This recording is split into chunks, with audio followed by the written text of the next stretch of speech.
We're delighted to have you with us for this session and the sixth webinar of our series. We'll begin with our speaker, Anna Hasper, who I'll tell you a little bit about. Anna Hasper is an experienced primary trained teacher, teacher educator, course designer, and consultant. She's been involved in ELT for over 24 years and has worked with pre and in-service teachers in over 30 countries, with organizations such as the British Council, International House, and many more. She's the author of supplementary activities for English language teaching and activities for social emotional learning. She delivers and assesses Cambridge accredited courses, is a regular writer for the Modern English Teacher. And Anna is a doctoral student at the University of Auckland. Her research interests are language teacher educationals, professional learning, and educational psychology, with an emphasis on motivational and social emotional well-being. So, just a few housekeeping reminders before we start. Kindly keep your microphones muted throughout the presentation to avoid background noise. Questions will be addressed during the Q&A at the end of the session, and feel free to post your questions in the chat box at any time. We'll read them out for you at the end. Thank you once again for joining us, and over to you, Anna. Lovely. Thank you, Manal, for the lovely introduction. And Maria, thank you for your persistence in inviting me. So we finally made it happen, which is really nice. And it's a pleasure to be here. So let me go and share my slides with you. There we go. You should be able to see my slides. Now, maybe in the chat box, you can give me a quick plus if you can see my slides. I'll Yeah. go then. Yes, go ahead, please. Thank you. Lovely, thank you. And I just want to say thank you as well for everybody coming, like Azerbaijan, India, Pakistan, Bolivia, Morocco, because I know this is a very busy time of year for most of us with the end of the school year, holidays coming up, tests, exams. I really appreciate you've carved out some time in your busy schedule. As Manal already said, this is me. I'm not going to speak much more about myself, but if you do want to get in touch, feel absolutely free to connect on LinkedIn. I'm always happy to continue the conversation on this topic, which is really close to my heart. Emotion, psychology. That is really, I think, the side I've sort of moved in my teaching career. Started as a primary school teacher, started then moving to university teaching academic writing, and then ended up teaching teenagers in Morocco. So a bit of everything really, but I'm based in Dubai now, where I mainly work with teacher educators, teachers, and I'm working as a volunteer in a nursery, which is a completely different kettle of fish, teaching very little people, totally not the same as primary, as you can probably expect. Good. A little bit about you, if you don't mind. Can you share in the chat box, your students, are they younger learners, like primary age? Are they teenagers? Are they adults? Or maybe they're a mixture. Number 4 could be a mixture, because it's just nice to know a little bit of what your context is that you are after. Adults, I can see. Maria, thank you. Adults, Subi, as well. Yeah. A mixture. Thank you, Ms. Rose, for making that number 4, which I forgot to put on my slide. Amia is saying teenagers, all of the above. Sarah, good to see you here. And it doesn't really matter, but the activities I will look at today are mainly for young learners, but you can maybe see how you can adapt the activity for teenagers, and maybe you can take away the principle and think of your own activities for adults. I mean, if you look at my book, it's all on social emotional learning. It's got activities for young learners, teenagers, and adults. And I'll speak about that a little bit later, why I think that is so important. So just keep in mind, the activities are aimed at sort of 6, 7-year-old students that I'll show you today. The second question, your teaching context. Do you work in a state school with a government curriculum? Maybe you work in a private school, a language center. Maybe you teach privately online, or maybe you just have some business students, or very interested on online, Sarah. Yeah. Private school and a language school, state school. And again, there is no wrong or right. I think what we need to be aware of, and I'm just going to share my experience, my research, my activities with you, but of course, when you're in a state school, you might be a lot more limited in what you can do because you have a stricter curriculum, possibly. Although some of the activities I'll show you today, they're very easy. 3-4 minutes, you can put them in the beginning of your lesson. But again, I'm not telling you what to do. I'm just sharing my ideas, my experience. And then you need to see if this is appropriate for your context, your culture, and in the sort of school you teach in. Good. So thank you for sharing that, everyone.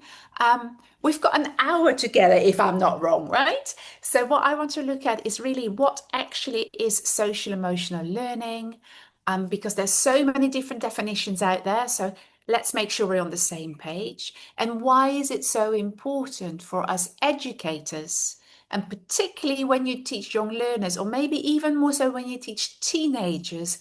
Why is it so important? How is this connected with learning? Of course, for adults, it's important too.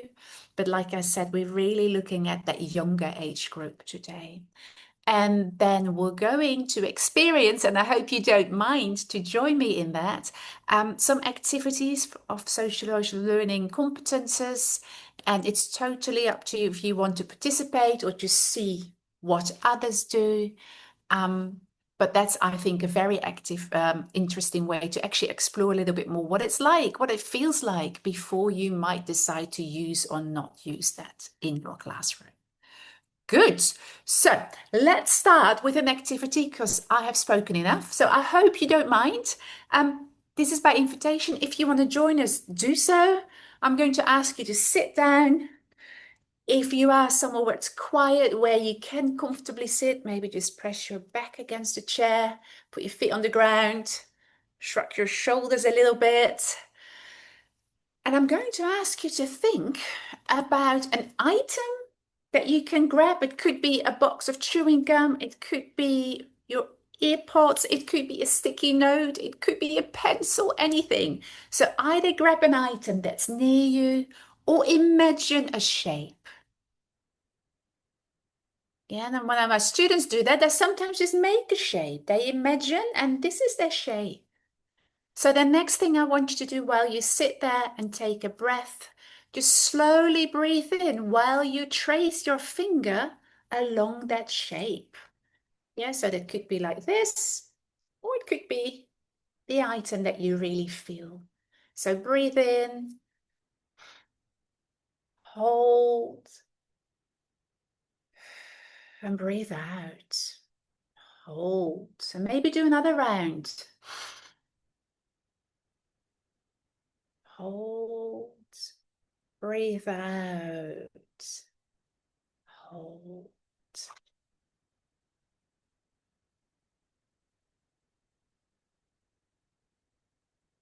And just do it in your own speed of your own breath.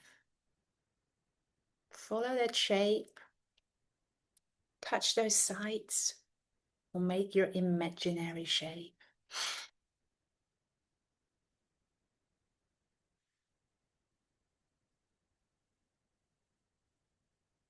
Good, and slowly get back to your own speed of breathing.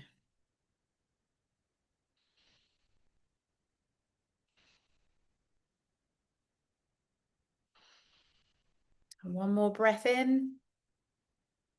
Hold. And out. Right, move your shoulders if you need to, wiggle your body a little bit.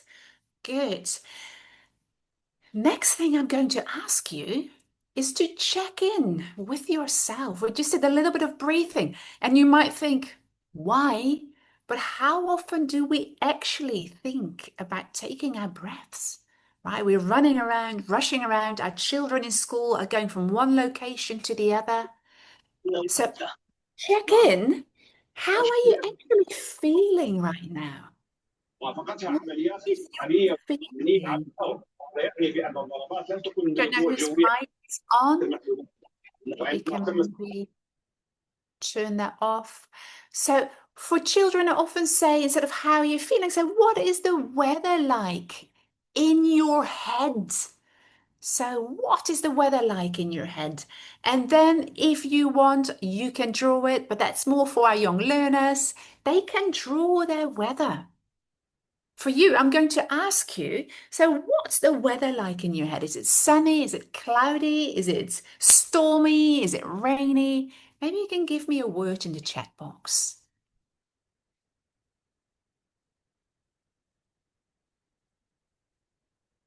What is your weather like today? Cloudy, Miss Rose is saying, sunny, Sarah, rainy. And it's not the weather that you see outside, right? It's the weather in your head. It's hot. Shefa here is saying, yeah. So it's the weather in your head. Because it can be sunny outside, but the weather in my head might be a little bit cloudy. It might be thunder. It might be overcast. And the next thing, which we cannot really do now, because I don't want to go and put you in breakout rooms and get you back, because I think you understand the principle. I get my students to think about, okay, find your elbow buddy, and I like you to share your weather report. So they show their pictures. Yeah, that could be that sun, that rain, that cloud. It could be blurry or foggy, as Sahar is saying. And then I get my students to think. So where do you feel? Show your pictures and talk about or guess, and then talk about where do you feel this weather in your body? I don't know if your weather is cloudy or if it's rainy or windy. Where do you feel that in your body? And if they want, because this is, as I always say with my students, it is by invitation. Why do you feel like this? Because they don't always want to share the why. And that is absolutely fine. But where do you feel this weather? I'm very curious. Where do you feel cloudy or blurry or rainy? Is there any particular place in your body? I think when I feel cloudy, I often feel it, I think, in my head or in my shoulders. Safa here saying in your heart. I'm sorry to hear that. Yeah, in your brain. Yeah, and it's okay. All feelings are valid. All feelings we should acknowledge. And sometimes maybe you have two feelings or three. It can be mixed. You might feel a little bit happy about something because you're going to see your family tomorrow, but you might also feel sad because something has happened or you've lost something. Yeah, or you've seen something on TV that very much stressed you out. Yeah. So notifying where or identifying where that is in your body is very useful, I think, because then we can do some shoulder stretches, we can do some breaths, we can sort of, give that attention to where we feel it. That's often the first step when we talk about emotions. Good. So our kids have spoken about their where. Hopefully we can monitor, we listen in a little bit, maybe why and how they feel. It's a bit of a diagnostic activity because as a teacher for me, this gives me a lot of ideas what's going on in their lives. Because as you all know as teachers, it's not just that we teach language to the kids in front of us. They have much more going on in their life. They're not just language learners. They've got everything going on. And with teenagers, even more so, right? So let's say my students also a little bit cloudy, thundery, rainy, blurry. I'm going to do one more activity with you, if you don't mind. I'm going to show you two happy day moments. And I'd like you to think of one and have a think. Think back to that moment and share, if you want, one of those in the chat box. So you don't need to think or talk about both. You can either think back to one thing that made you smile this week in the classroom, maybe, or at home, or one happy memory you have from your last holiday, maybe the eat break we had not long ago. Have a think back. And then when you're ready, maybe you can type in the chat box what you were thinking of. And don't worry about spelling. Don't worry about anything like that. Just go back in your head to that happy day.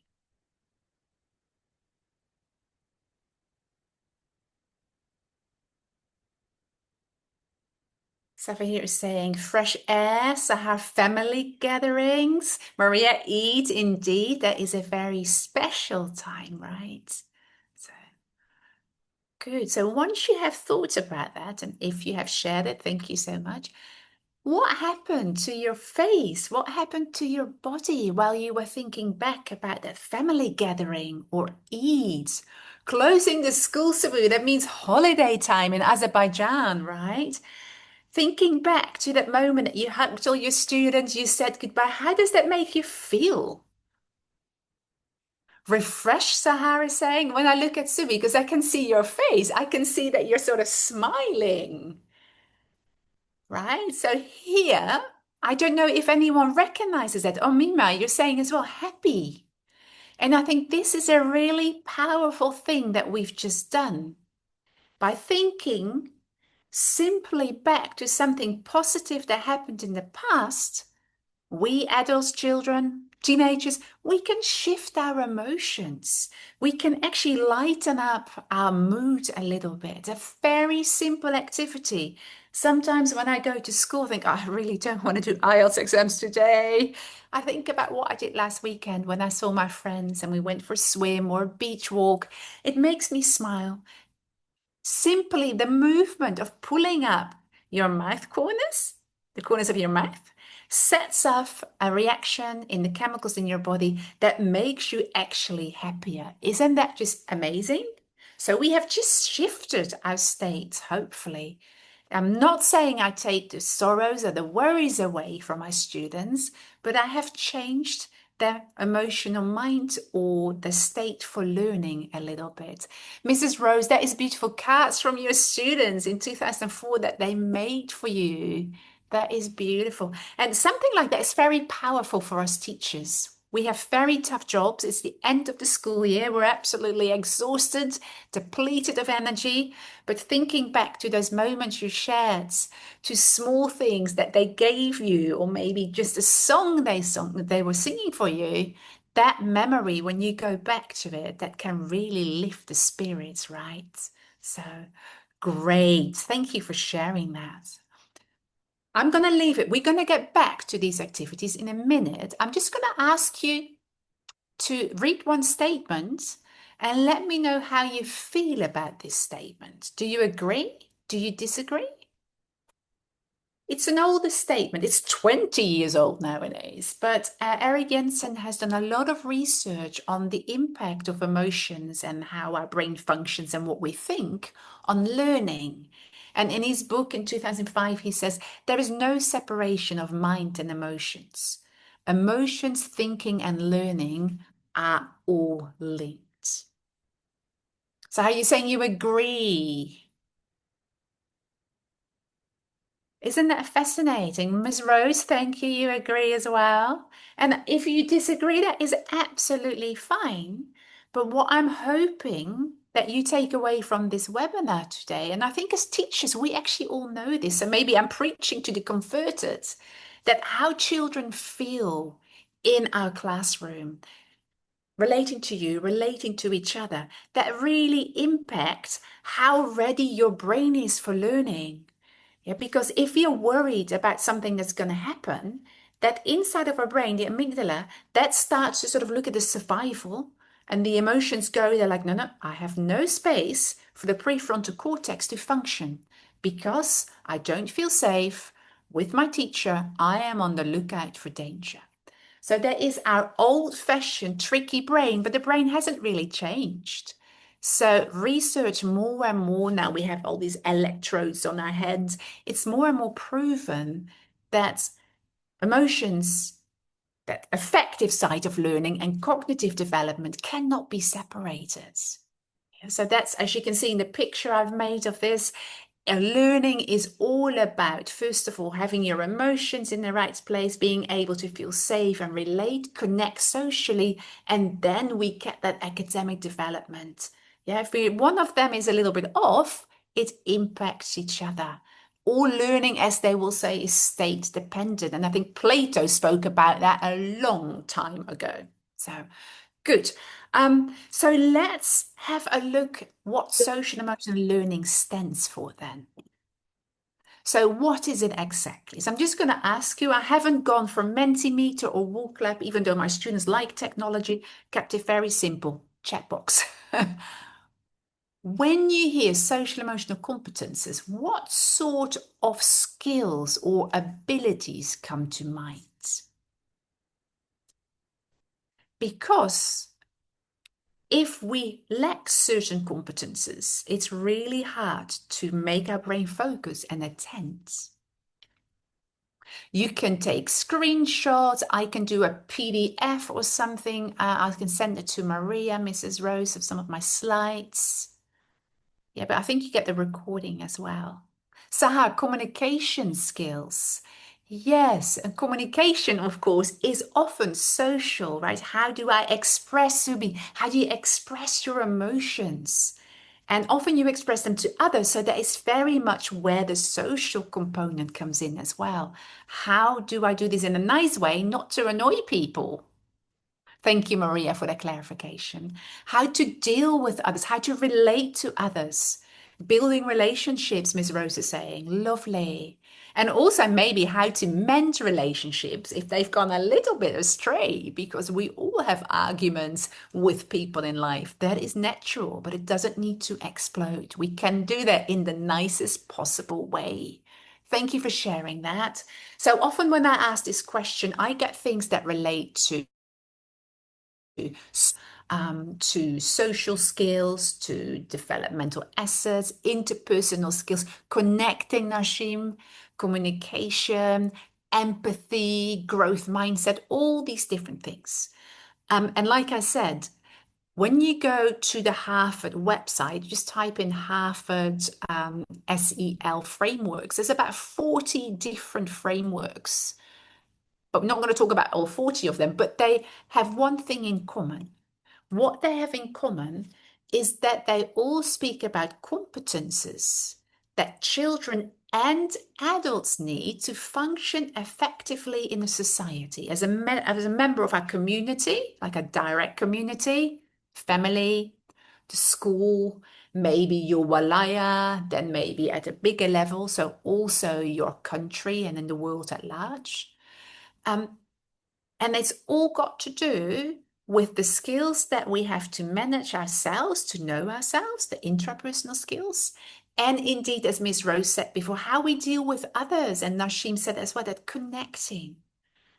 Because no man is an island, right? And again, when we look at the brain is a highly social organ. It's hardwired to connect to other people. Kubra, indeed, that peer interaction.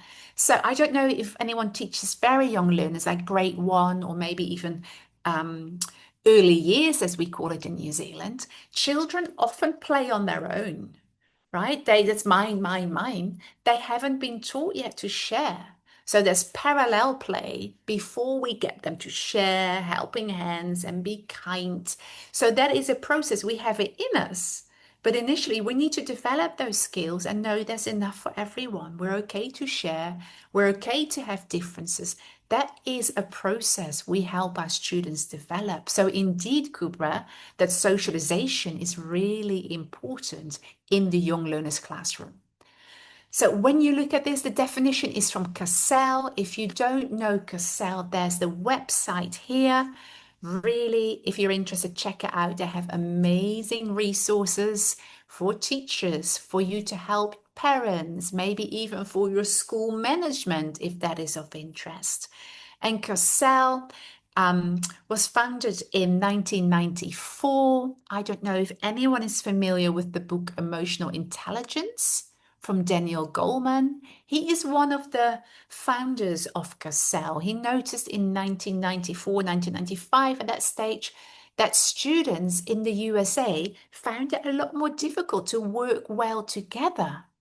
And then, of course, we had the whole racial issue there as well. So he said, we need to do something to make sure that students learn to relate to each other and build that classroom community. And then they founded the Collaborative for Academic, Social, and Emotional Learning. Now, that has developed hugely over the years. He also wrote a book, Social Intelligence, and Cassell is probably one of the most famous social emotional competency frameworks. So go and check it out more on that website. In our book, we have written a lot about that as well and explained it a little bit further. But let me show you. So there are 5 different competences that I think fit in really well in the language classroom. In New Zealand, as a primary school teacher, I taught history, geography, everything, and they fit in really well in any education.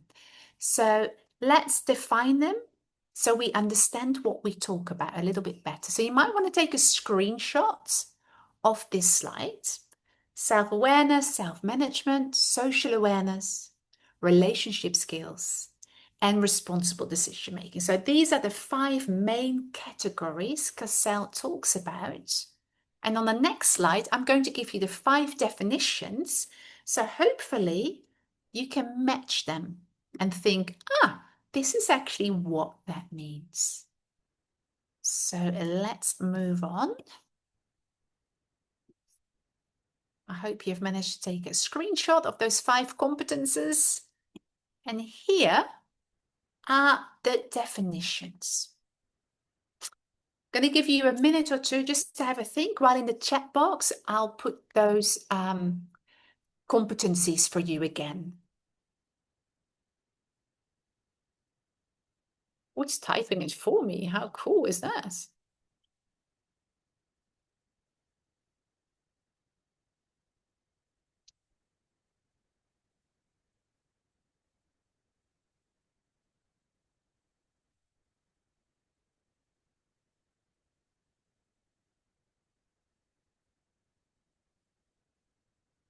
Oh, that's really nice. It's just doing recognition.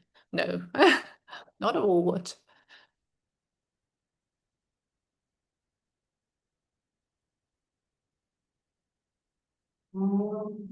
Good, and feel free to share your answers there. We've got some self-management.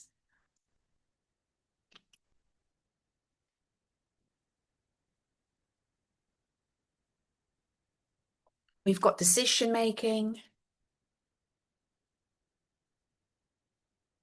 Relationship skills, beautiful. We're getting there, right? So we've got E, B, possibly got A, problem solving, so for here. Yeah, collaborative problem solving with others, ethical responsibility. Yeah, that's also a different way of describing them. I think we are there.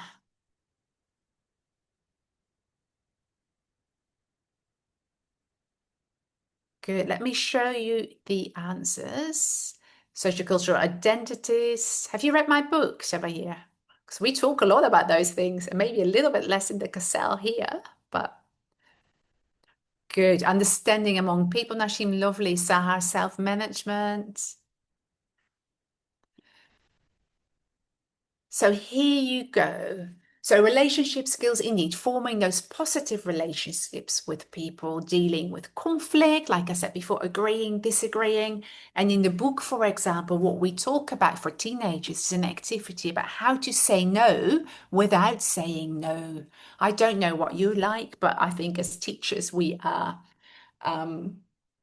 we just want to help people, so it's sometimes very hard to say no. But how can we teach students to say no? Because we do need to make sure that we take care of ourselves as well. And sometimes we just have too much on our plates, right? So effectively dealing with saying no, with conflict, because other people want you to say yes. Problem solving, communicating in a way that everybody feels respected. That is very much focusing on those relationship skills.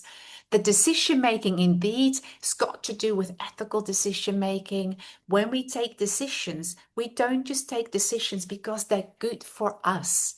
There is this understanding, and I wish there was more of that in the world, of collective well-being. When I take a decision, it impacts other people. And I think the time we live in, it's probably even more important to highlight and make our students aware of that, right? We're not an island. every decision I take impacts somebody on some level. That social awareness really important as well. Thinking of others, empathy, a bit more understanding of other people's life, that perspective taking, acceptance that people are different, but that doesn't mean that people are wrong or naughty or bad. People are different. So that sense of belonging is really important. If we accept other people, we are much stronger as a community. It's that shared humanity, that one there. Then, of course, self-awareness, where you recognize your big feelings, how you feel, where you feel them, maybe why you feel them as well, and very much that identity. And I think if we look at self in that way, we have self-awareness that builds identity, that explores my identity, but also be proud of your social cultural identity. And that social awareness is that belonging, that we can be stronger together. That self-management is more an aspect of agency.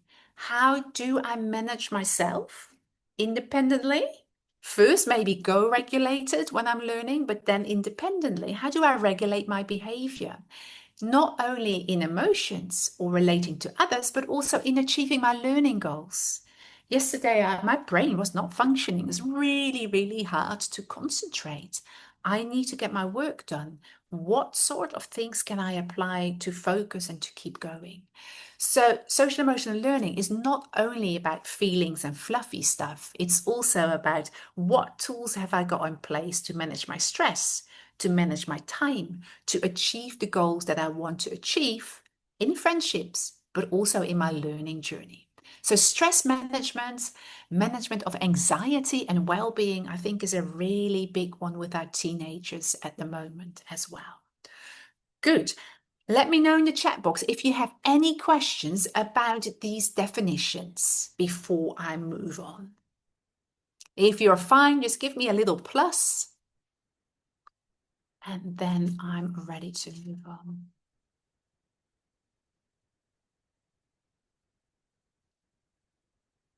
Happy for me to move on? Good. Oh, Miss Rose, I like that one. Yeah, you can give me a thumbs up as well. Lovely. I see lots of pluses now. Pina. Oh, nice to see you, Pina. Lovely. Good. So looking at this, I firmly believe, and as you can see in our book, for example, we have adapted the model from Cassell to make it more appropriate, we felt, to the learning context as English language learners, because we look a lot more at developing global skills. We look a lot more at developing 21st century skills. So to get together as a community to take responsible decisions and make sure that there's social justice in our thinking, that we take that social responsibility, we need to first be able to relate to the other person, that you and me, that empathy, skillful communication, acceptance of other people. And we can only do that if we know who we are and can manage our own emotions and social behaviors in that process. So we very much believe that starting with the individual is super important. When you teach pre-primary, primary, we're looking very much at self-awareness and self-management. When we go to students that are a little bit older, we can start to introduce that social awareness like empathy and friendship building. And then we add to it that responsible decision making. So I don't know where you are with your students, but going back to all these competences, which competences do you feel your students would benefit from the most in strengthening these in the classroom? Any feelings about that?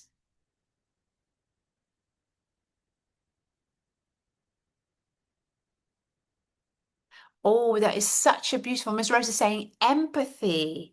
Yeah, and the interesting thing, like empathy is such a deep, under-researched topic as well, I think. Empathy, we're born with a certain amount of empathy, but to function effectively in society, in a family and everything, we need to actually strengthen and grow.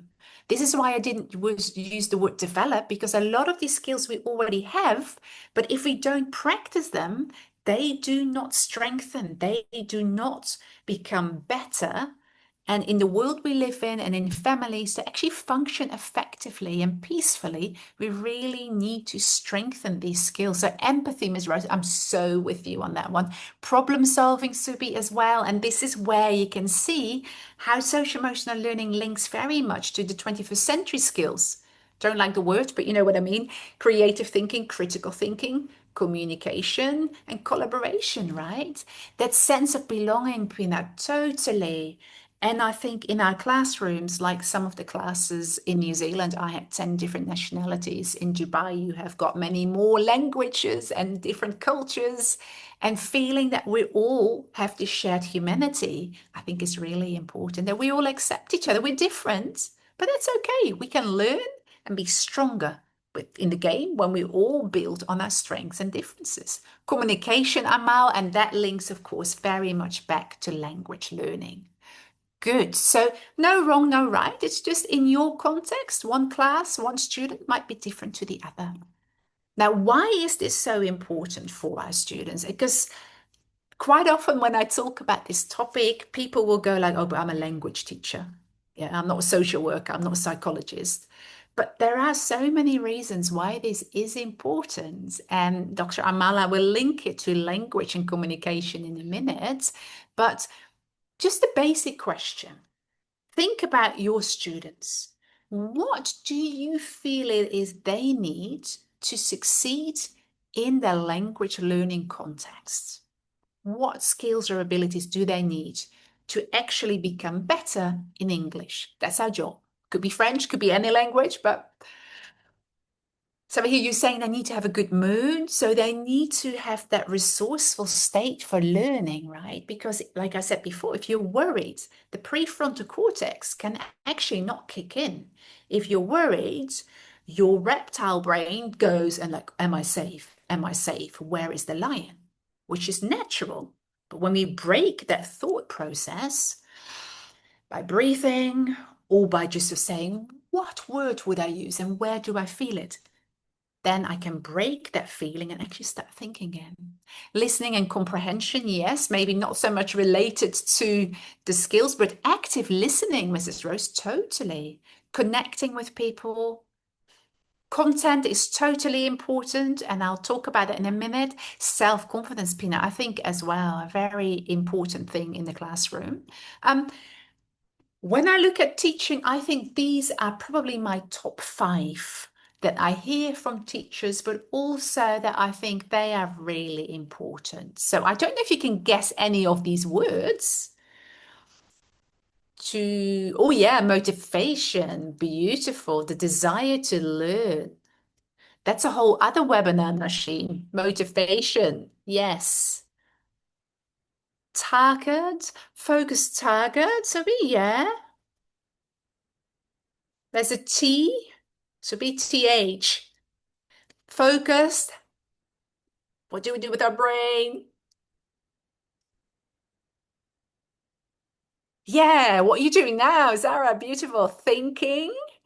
And particularly in the language classroom, where we often want students to use the language and engage in a meaningful way, they're working in pairs and in groups. So they need to be able to relate to and get on with others, totally. To get on with others and not fight people, I need to be what? With my own thoughts. I need to be able to my thoughts, my feelings, manage my feelings, my thoughts and behavior, because they're linked. Yeah, if my thought is like, oh, that's a nasty person, my face will change, my feelings change, and my behavior changes. For that, to manage my feelings, I need to understand and deal with my feelings, Sarah. And the last one to be a place that is safe for learning, beautiful. We often speak a psychological safe learning context. That's often what we use to say. It needs to be a positive, safe learning environments. And if you look at psychologically safe, it's all built around having trust with you and seeing that the teacher is empathetic, but also that the students trust each other. and feel that there's empathy between people. That's the best state that your brain can relax and that you can actually start using that prefrontal cortex. Now, this only happens if your emotions are calm and regulated. If the teacher shouts, the brain goes out of the thinking brain to that feeling brain. Where's the lion? If I don't know how to deal with my feelings, I might push the person next to me. If I don't manage my thoughts, I might get very unhappy, depressed, and sad because I didn't get the score I want. Yeah, if I don't manage my behavior, my thoughts, maybe we don't work well together and I cannot focus on my thinking. So emotions, again, social emotional learning is not an extra in your classroom. It is the plate, it's the foundation of any learning. And there's a beautiful quote I like to share with you. I'm just going to let you read that.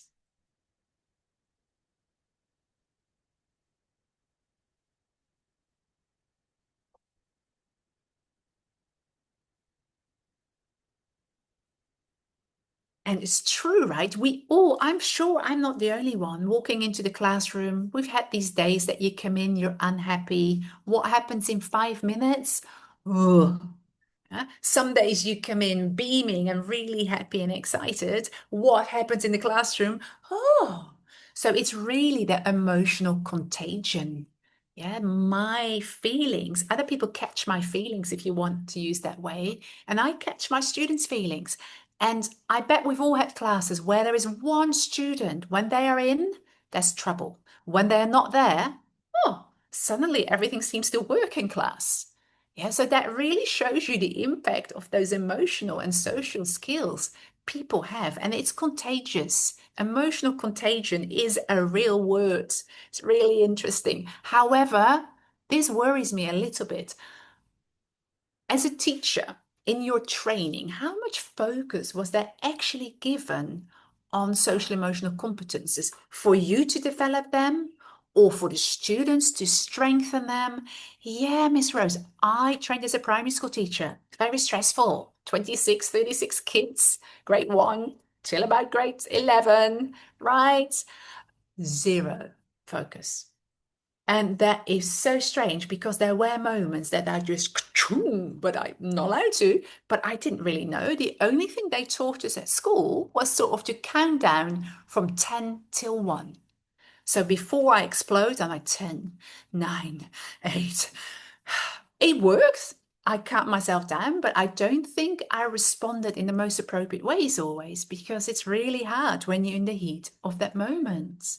Yeah, teachers should totally have more focus on that, Kathy. And this is what I'm trying to advocate for, that in teacher education, there is much more awareness about what we bring into the classroom, our feelings, our behavior impacts and actually is contagious. So the students are going to see and copy that as well. Yeah, totally. It's that modeling behavior, Kubra, again. And if you work with primary school students, I don't know if you have experienced this. Some research they did last year in the UK.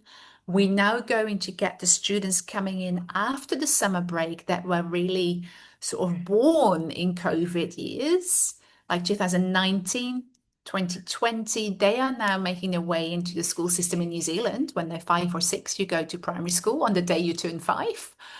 That is going to be very interesting to see what the impact is, because a lot of these kids were kept at home or were away from other people for about 2 years of their beginning of their lives. Yeah. So how can we integrate all these sort of things in our classroom? Because our job is not to be a psychologist, not to be a social worker, but still awareness raising and helping students strengthen this, I think is key. Even more so because sometimes we're the only person who really can do this and who is the only person that cares about the learners, because not everybody is so lucky with their parents, right? So we did 3 activities in the beginning: shape breaths, then we did the weather check, and then we did the happy days. So I don't know if you've ever used activities like this, or maybe you want to have a think about which competences do you feel they strengthen? So let me ask the first question. Amira, thank you. Have you ever used activities like that in your classroom, a plus or a minus? And I did three. You don't need to do all three, but I wanted to show you a few different activities that help you gain some insight in their mood and help you shift that mood a little bit. So what competences, for example, arriving in the present, those breaths, what is it developing? Relationship skills, self-management, social awareness, self-awareness, responsible decision making. Yeah, Miss Rose, I very much agree that teachers should be competent in this, right? But where do we get that knowledge? Yes, over here in university, I use the breathing all the time. And maybe once I'll show or I talk about it, but that shifting of emotions, that calming the brain down, I use that quite a lot with my students. Yeah. And what I try to develop, I'm not telling my students, you must, you have to. With primary school, I'm more teaching them, of course, yes, you must talk to each other. You cannot beat each other up. But in the end, if they have a toolkit, they pick what works for them. It's much more co-regulating with young learners. Teenagers and adults can start to regulate themselves if they have their little toolkit. Yeah, so other ways of checking in, for example, you can just have a big poster on the wall. Everybody puts a sticky where they think they are. I'm great, I'm okay, I'm meh, I'm struggling, I feel crap. I have a hard time. And they can write the name on the back, they can put it there. Yeah. If you don't want to do that, you can just get 4 stickies. All the students grab a sticky from the front. They grab the sticky that resembles their feelings. Maybe pink is I'm happy today. Maybe orange is like I'm meh, so. Maybe yellow is like I'm not good at all. You decide what colors. I have it in my classroom during writing, and particularly when I work with teenagers. And then during the writing, sometimes they come up and they pick this and then they go for yellow because they're not happy, they're not liking it, which is fine. They're showing me so I can actually go monitor, spend a bit more time and say, how can I help? What can I do for you? What is your problem? Right? So it shows me who I can help a bit more. Loads of activities. I call them mindful check-ins. What the weather is like. What do you feel like today? I have 4 animals. Maybe I've got a very lethargic meerkat, a very excited doggy, a cat who's just calm, or maybe a lion who's angry. Which animal are you today? And that gives me again an idea of where my kids are. Yeah, no wrong, no right. We share, and sometimes they want to talk about it. So, very much individual awareness that where am I? How do I feel? And this is why I often ask, where is that feeling? How does it feel? Sunny, rainy? They might not have the vocabulary yet. And that's we can help them with, right? And the second stage, of course, is why do we think that is? Not so easy when they're very young, but they know more than we think. Yeah, they lost a toy. They had to eat a banana they didn't want this morning. And if they tell you that in Arabic or in Urdu or Farsi or Turkish, absolutely fine. We are making them aware of emotions, which is really important to start managing them the next step. Yeah. Yeah, it's totally positive thinking, that positive psychology, right? So we're not doing this to make them feel bad. We're doing this to make them feel what they feel and then think about how they can change it. Totally useful with adult learners. So one thing when I was building vocabulary, I don't know if you know the mood meter developed by Yale. Mark Brackett, the book is called Permission to Feel. He sort of developed this as a ruler system. And he said emotions, this theory is much older from the 1960s, but emotions are pleasant or not so pleasant with high energy or low energy. Yeah, so students say, I feel like a tiger, a lion. Where is your energy? High? Is it pleasant? No. Right? I feel really peaceful. Maybe you're in blue, low energy, but pleasant. Yeah. So I give my students words or emojis. Worried, where would you put that? Yeah. Nervous, where would that go? Or maybe joyful, that might be yellow because that's really high energy. and also very pleasant, while the green is low in energy, but more pleasant, maybe like calm or relaxed. And content, where would that feel? That's probably a green one, right? And then you can do this. I've done that with teenagers. We have all the words. This is how they feel. They've brought it up together. They cut it all out. Playful, exhausted. So this is a way of avoiding that our students only have the word happy, sad, angry, and tired. Yeah, there are different ways. You're excited, you're exhausted, you're peaceful, you're inspired. So this is a really nice way of building vocabulary. Now, this activity with the letters might be more teenager or upper primary, but you can do it simply with these smiley faces. And then we go for words, basic words, one smiley, that word, and we build it up as we go along. So really that awareness raising, kind of controlling the way in the highway. Yeah, so here they become aware. This is the first step in also being able to express that you know how you feel, right? So we know how we feel, then we need to be able to manage those feelings. Not only emotions, but also stress, as I said before, anxiety. They are very important things nowadays because a lot of students actually struggle because the school system has become more competitive. So you remember this activity? The breathing, that really calms your brain. So if you are thinking, oh, I have this to do, that to do, so much to do, you start to go and feel threatened. Your threat brain starts kicking in. Where is the lion? You cannot think. When you actually just take time, and particularly when you count, remember 10 to 1 before you respond as a teacher, that actually forces you to think again.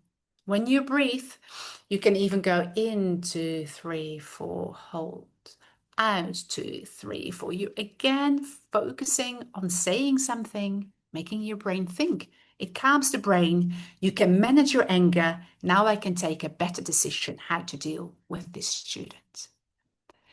Also, I hope you remember this activity. That's shifting of emotions, right? So we think about something positive in the past, happy days, I call it. Any question. One thing that you love doing in holidays, a food that makes you happy, your favorite fluffy toy, favorite storybook, favorite song. Yeah, particularly with teenagers, really nice when you think about songs or movies. It just sort of, you can start to see the smiles appearing again. What I do a lot with my teens or my higher primary is thinking about the senses. What makes you happy? So you feel gloomy and rainy. Think about something that you see that makes you happy. Think about something that you smell maybe or touch. And then think about what can we put in our emotional well-being shields. So they draw a shield, they put 4 different sections. One thing that they can do that they can touch. And it could be simply something, it's, I don't know, maybe something soft, maybe like the silicone on that makes them feel safe. Taste, it could be chewing gum, a minty, chocolate. Yum. Sight, for me, it's really beaches, blue skies, or green grass. Close my eyes, I visualize that. I already start to change my thinking. Yeah? Maybe a smell. Find their ways. Maybe there's a song that they can move on. Like, so the senses are very powerful. Yeah. Younger learners, I really like to keep it very simple. So, okay, so it's rainy in our head. What can we do? We're going to make a little booklet. So you probably know this activity that you make a little booklet, just an A4, they fold it up, fold it again, we flip it. And then we have got a little booklet with 8 pages. They can open it. And in that booklet, we're going to write on the front, maybe calm my mind. And make a drawing of a mind that's calm. And then what can we do? What can't we do? Here you can really see the language learning jumping in. I can walk away, but I can't scream. I can have some water, but I can't push my friends. So we're going to think, what can you do to make your brain feel calm or to make your brain feel happy? Shifting of emotions or calming. And they can do 1, 2, 3, 4 or 5 different ways in their booklets that they can calm their mind. Yeah. At the end, they can do like an emo meter. What color am I now? Or you can have 3 different, like a thermometer, green, orange, red. So they can sort of, where am I now? Do I need it? And this booklet, they can simply put in their bag when they feel flustered, angry, upset, or sad. They take out their calming booklet or they take out their happy booklet and they find a way to manage themselves. So we help them make this co-regulation before they start to use it, self-regulation. So that's a very effective way or a very simple thing. And this is often what I teach my teens and my adults, 333. So I'm going to give you this one to take away. When you feel you're going to lose it with your students, to yourself, say 3 things in your head that you can see, 3 things that you can hear, and maybe move 3 body parts. And you will feel suddenly that you have room again to think, to respond, instead of react. Good. I hope I've given you some ideas. Remember, we teach the whole child. We're not just teaching language. So I hope that you can see how you can integrate it. If you want to find out more, get in touch on LinkedIn. Check out my book with some activities. There's loads on LinkedIn from Delta. They send them for free. But yeah, any questions, any comments, please let me know. I'm all yours. Thank you, Anna. It was really enlightening. Really loved the session. I was just glued with my eyes all peeled listening to you. All right, so you can open your mic, raise your hand with the emotions, and you can open the mic and communicate with Anna directly, or you can leave a question in the chat box and Anna can respond to you. So we have 10 minutes Q&A session. So please let me know if you have any questions, further clarifications. You can ask Anna now. But Ms. Rose was saying that was amazing. So thank you for your contributions. Where you can get the book you were asking, I think it's on Amazon. So that's where you can get it. But also Delta has their own website, I think. So if you look at the publisher, you can probably find it on their websites. And otherwise, hopefully bookstores. Amazon for sure. Send me a message if you can't. I can send you a link. So Great. So we have Beatrice. Beatrice, please go ahead. Yeah, hello. First of hi, all, Beatrice. thanks How so are much for these you? brilliant, simple ideas. They are amazing. Um, I'm interested in SEL. However, I don't work with little kids. Do you have any suggestions for young adults or for adults? Think Totally, your because ideas could be easily adapted to these audience. yeah, so what we were looking at, of course, for example, the breathing activity is very easy for adults as well. You can call it box breathing, 4 in, hold for 4, 4 out. Anyone can do it, a teenager, an adult. You just would use it in a different way. How do you feel? A very simple question at the beginning of the lesson. How do you feel today? And then they can share that as well. So I think that's also very generic for all ages. When we were talking about calming your brain, the 3 things you can see, the 3 things you can hear, very simple thing adults can do as well in their head to shift their emotional state. Think about your favorite color. Yeah, think about 5 items with that color. Think about your favorite beach or a place where you feel very calm or happy. Visualize it. What was it? What was the color? What did it smell like? What did it feel like? What did you touch? And little things like that. So there's a lot of things we can do in the adult classroom. Activities, for example, I reflect a lot on pair and group work with my students. So project-based learning in a teenage classroom. How did you work together? Did everybody feel that they had something to say? Was everybody invited to contribute? And I think reflecting on pair and group work really enhances that social awareness in our students. But also when they hand in an essay as an adult, what are you proud of in your work? Yeah, what did you find difficult?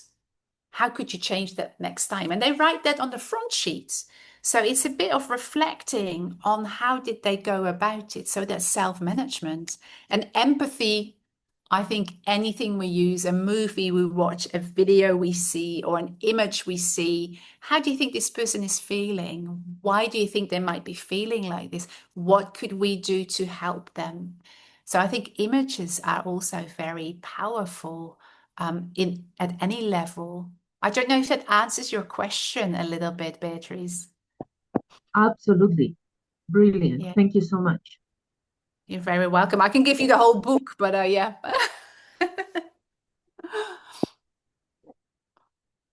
Do we have any more questions? Another 2 minutes? I think we all were mesmerized by your talking. We were just busy listening to you and getting engaged with it. Oh, All right, so we can have, if you have no more further questions, we can open up our cameras now and have a group photograph together with Anna. If you want, we can open your cameras, all of you now, and we will take a group photograph if you want. what a lovely idea. And I've also shared a link Oh, with Miss all. Rose, there you go. How Hi, nice. nice to see you. Hello, Jawahir. Nice to see you. Nice to see you. Thank you for a great work. Thank you. Lovely. Thank you for being here. Rest of you, if you're okay, you can open your cameras now so we can take a. Yes, the recording is going on, and I will share this on the YouTube channel. So when you receive your certificates of this session, the link will be provided where you can have the recording of this session. And once you subscribe to our YouTube channel, you can go back and see rest of the webinars as well. Okay, Cool. is there anybody else wants to open the cameras or no? We're hiding. No makeup, that's it. Okay, okay, cheese, we'll just take it like that. Cheese. Thank you. Thank you so much. And thank you, Anna. Really appreciate. It was a It pleasure was having my you. pleasure, Maria. Oh, look, somebody else is popping up now. Okay, should we wait? Pleasure. I'll take another one if you want to stay on. It was an absolute pleasure, Anna. I appreciate. I know you're very busy and you've been really, I've been after your life to join us. And Oh, there we go. hello, Rafanda. How are you? Do you want another picture with the Queen, Maria? Yes, ready? Cheese. There we go. Thank you so much. Okay, so thank you for your time and everything. Really appreciate it. And thank you, everybody else, for coming